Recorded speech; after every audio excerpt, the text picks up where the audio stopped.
Hello friends, मैं आपका साथी शक्ति सिंह।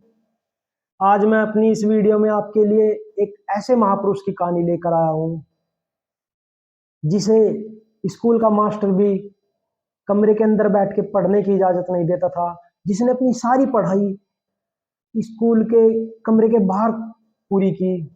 और जब उस बच्चे को प्यास लगती थी तो स्कूल का चपड़ासी उसे पानी घड़े से नहीं पीने देता था, बल्कि उसे जमीन पे डाल के देता था। वो जहां से पानी पीकर अपनी प्यास बुझाता था। और जिसे सब अछूत कहते थे, जिनका इलाज डॉक्टर भी बिना छुए करते थे, उन्हें हाथ तक नहीं लगाते थे, दूर से ही उनका इलाज करते थे। इतनी कठिनाइयों के बाद भी इस महापुरुष ने भारत का संविधान लिख डाला। और अपने इस संविधान की वजह से हमारे देश के किसानों, महिलाओं और पुरुषों को सम्मान दिलाया। आइए चलते हैं इस पूरी कहानी पर उससे पहले हमारे चैनल को। दोस्तों, ये कहानी है एक ऐसे इंसान की जिसने ऐसे भारत में जन्म लिया जहां समाज के उच्च वर्ग के लोग गरीब और दलित वर्ग पर भीषण अत्याचार और शोषण कर रहे थे। लेकिन समाज की इस घृणा, अपमान और तिरस्कार के बावजूद उन्होंने ऐसी शिक्षा हासिल की जिसकी बदौलत वो भारत के संविधान के निर्माता बन गए। दोस्तों, मैं बात कर रहा हूँ डॉक्टर भीमराव अंबेडकर जी की, जिनका जन्म 14 अप्रैल 1891 को मध्य प्रदेश के मऊ गांव में पिता रामजी मालोजी सकपाल और मां भीमाबाई की 14वीं संतान के रूप में हुआ। उनके पिता रामजी ब्रिटिश सेना में मऊ छावनी में एक सैनिक थे। परिवार महार जाति से था, जिसे लोग बेहद ही निचले तबके का मानते थे।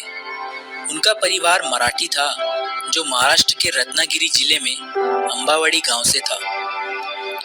सेना में काम करते हुए डॉक्टर अंबेडकर के पिता सूबेदार बन गए और वो हमेशा से अपने बच्चों की शिक्षा पर जोर देते थे। कुछ दिन बाद उनके पिता सेना से रिटायर हो गए और वो परिवार को लेकर सतारा चले गए, जहां कुछ दिन बाद अंबेडकर की माता भीमाबाई का बीमारी के चलते देहांत हो गया। अब अंबेडकर समेत 14 भाई बहनों की देखभाल उनकी चाची ने कठिन परिस्थिति में रहते हुए की।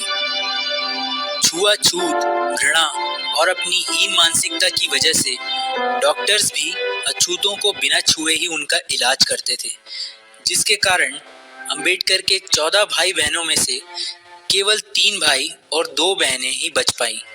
बाकी सभी 8 भाई बहन शोषण के कारण मारे गए। आस पड़ोस में सभी हिंदुओं के बच्चे स्कूल जाते थे, जिन्हें देखकर भीमराव जी भी मन ही मन कुढ़ा करते थे। उन्होंने अपने पिता से जिद की कि उन्हें भी स्कूल जाना है, लेकिन अछूत होने के कारण यहाँ स्कूल में दाखिला मिल पाना आसान नहीं था। मजबूर होकर उनके पिता एक ब्रिटिश सैनिक अधिकारी के पास गए और उनसे विनती की कि उन्होंने जीवन भर सरकार की सेवा की है और बदले में उनके बच्चों को स्कूल में एडमिशन भी ना मिल पाना एक बहुत बड़ा अन्याय होगा। दोस्तों, मैं उम्मीद करता हूँ आपको हमारी ये कहानी अच्छी लगी होगी।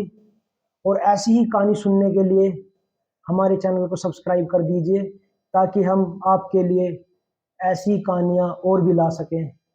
जय हिंद, जय भारत।